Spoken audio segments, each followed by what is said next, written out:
Can I tell you something in absolute confidence? You're hung like a hamster. My client, John Stark. A drug dealer? Yeah. He's got AIDS. So what do you want me to do about it? Sob? I want you to consider a plea bargain. Oh, why should I? Well, according to the Code for Crown Prosecutors... Ooh, someone's been doing their homework. According to your own criteria, you're under an obligation to consider a defendant's state of health. All right, I've considered it. Now what?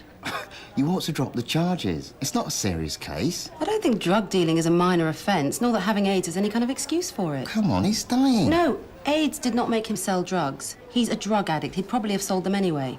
Or is it all right to commit crimes if you're ill? They don't count. That is not my argument. No, how ill do you have to be to get this dispensation? A slight cold, a nasty bout of flu, or is it pretty much terminal cancer or liver failure only? So you won't be dropping the charges? No. Well, I think we all know why we're here.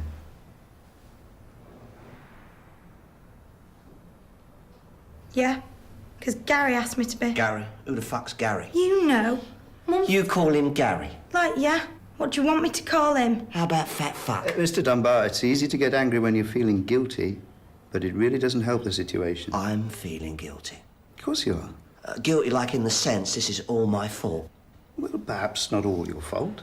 I barely see the girl. You ever think that might be part of the problem? I don't see you because you refuse to see me, remember? Unless you need money or a horse. Like, what kind of dad don't want to give things to his daughter? No wonder I have low self-esteem. So when things go wrong, you have this overpowering urge to harm yourself. Yeah, You want to cut your wrists yeah, or take pills. yeah. Yeah.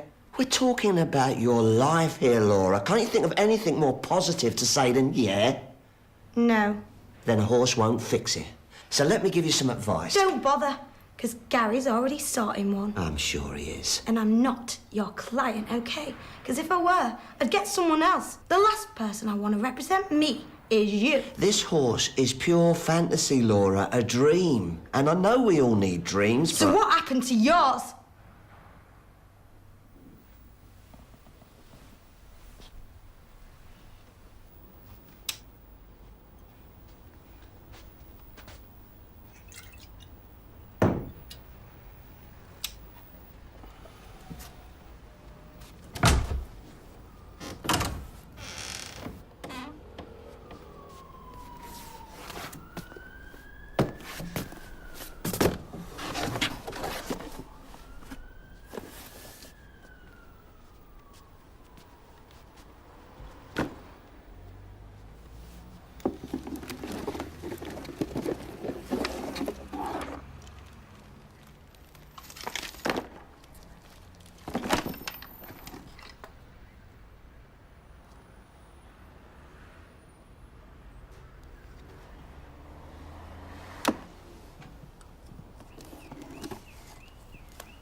You was not gonna stick it up my ass.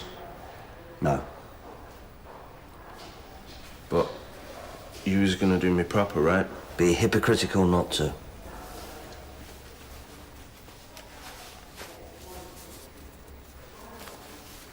But A's going down big, innit? What's your family background? You got a father, for instance? Nah, split from my mum when I was about 3. Came back 10 years later and gives me all this shit about shit. And then splits again with my mum's benefit book. Is that what you was gonna say? I was a deprived child, right? That's my business. But you only open your mouth when I tell you to open your mouth. Got it? Now put these on.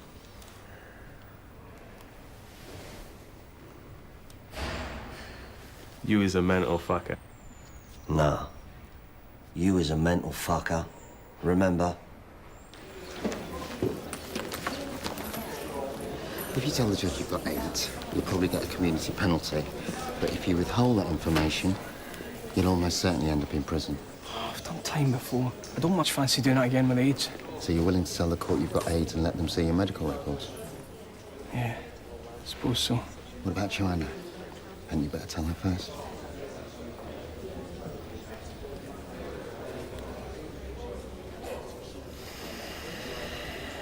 Sir, I can indicate a guilty plea on my client's behalf, but would I still be in contempt of court if I told you about his absent father and deprived childhood? Absolutely. Very well, in which case we need to establish that he's fit to plead. Although my client does not deny his actions, the court must recognise they may be the consequence of his schizophrenia. The voices in his head told Sir, him my friend isn't qualified to make such a judgment. He submitted no reports, called no expert witnesses, and, well, as far as I know, the defendant hasn't even been examined by a psychiatrist. Well, has he? No, sir. But he doesn't have to be. According to the textbooks, there is one very simple test for schizophrenia. If I may, sir? William? Are you hearing the voices now? Yeah. Would you open your mouth, please? Are you still hearing the voices? Oh. You can close your mouth, William.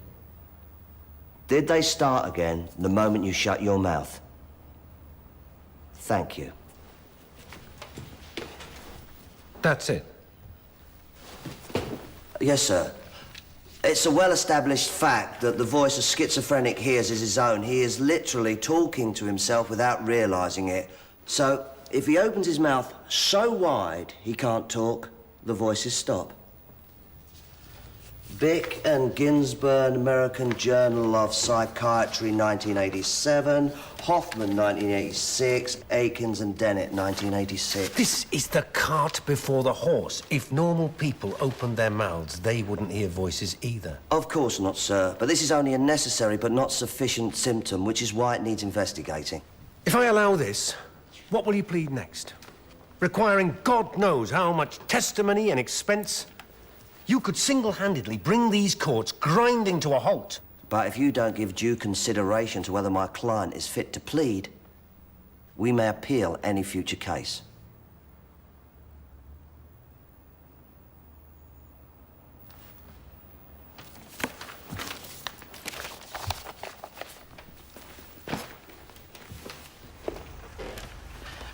How'd it go with your girlfriend?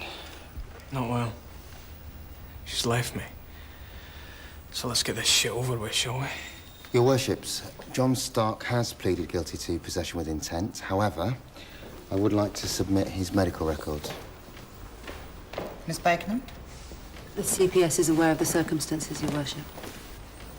As you can see, Your Worships, my client has AIDS, and despite the severity of the offence, no good purpose would be served by sending him to prison. I think we do have to take his illness into consideration. So, what exactly? If I win this, you're buying the drinks tonight. Fine. Will your girlfriend be joining us? How do you know I've got a girlfriend? Just a guess. But if you're uncomfortable talking about her... No, and she... You know, Samantha doesn't like after-work stuff. Older women often find it difficult to join in with things. How do you know she's older than me? Just another guess. Taking into account the extra expense to the taxpayer and the increased danger to Mr. Stark's health, we're inclined to agree. Accordingly, we're prepared to impose a drug treatment and testing order, unless anyone has any other information we should be made aware of.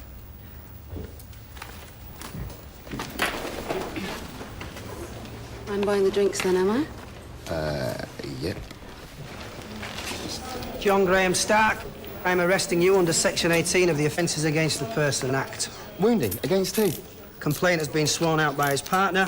Joanna Moore accuses Stark of irresponsibly and knowingly risking her infection with HIV.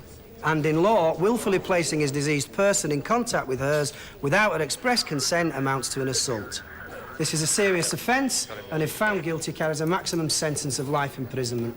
What? That is ridiculous. You might as well charge him with just having the disease. Not quite, but he can't use it in mitigation this time, can he? You don't have to say anything, but it may harm your defence if you do not mention when questioned. Mr. Dunbar, on further consideration, I have decided to withdraw my threatened citation for contempt of court. So you now accept I can say whatever I like in pleas of mitigation on behalf of my clients? Yes.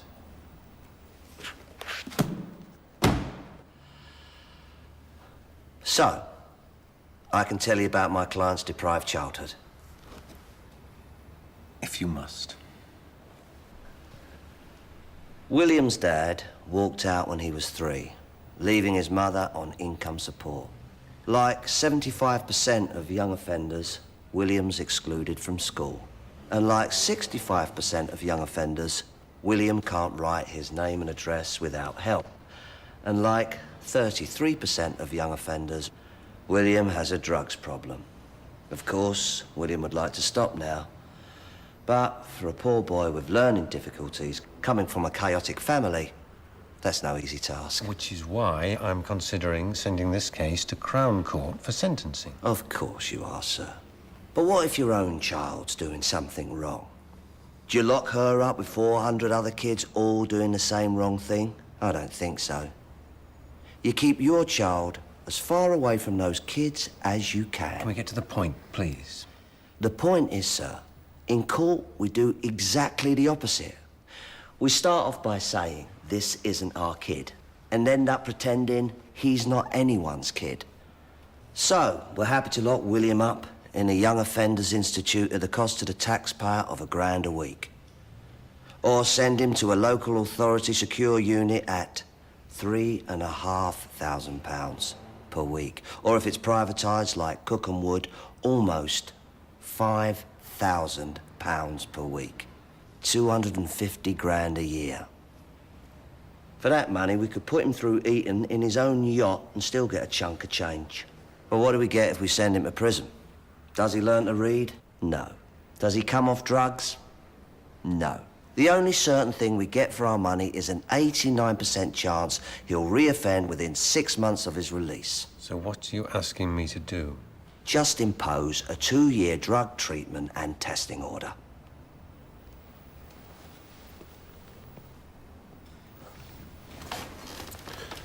Just look at that body language. You should use speech number 2 more often. Listen, I'm a lawyer. Didn't mean a fucking word of it. Your papa was a rolling stone, my son. Wherever he laid his hat was his home. And when he died, all he left us was alone. Sing it, your papa was a rolling stone, my son. Wherever